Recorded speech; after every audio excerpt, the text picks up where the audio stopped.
here from Fiction Atlas Press, bringing you another Indie Connection.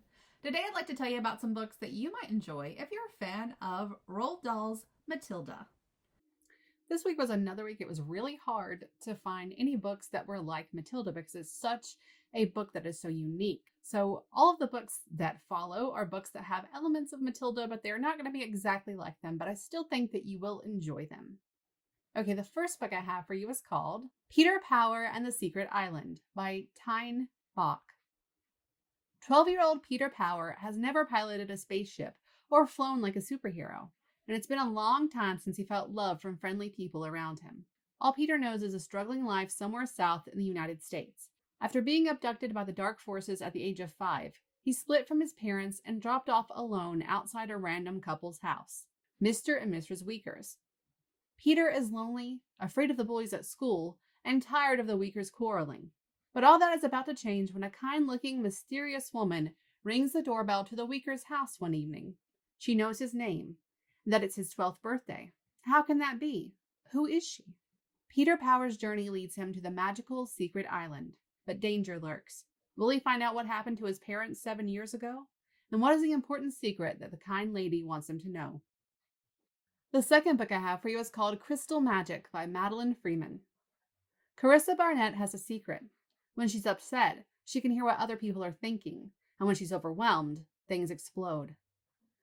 A move to Clearwater, Michigan gives her the chance to reinvent herself, but a fresh start is further away than she realizes.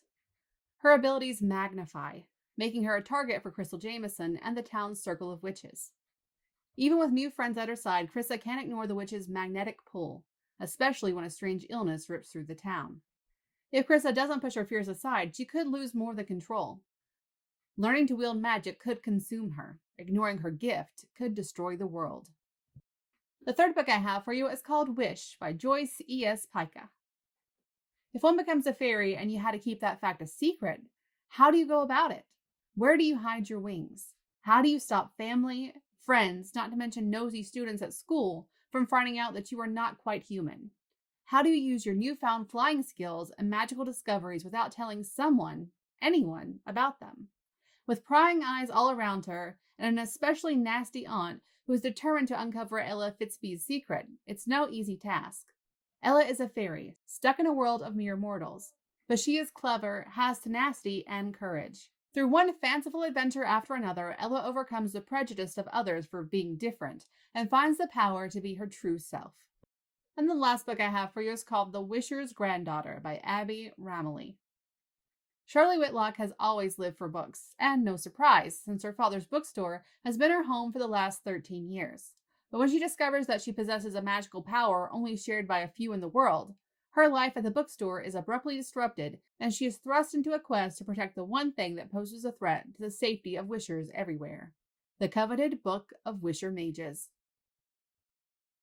Okay, that's all for me this week. I'll see you next week on The Indie Connection. Bye!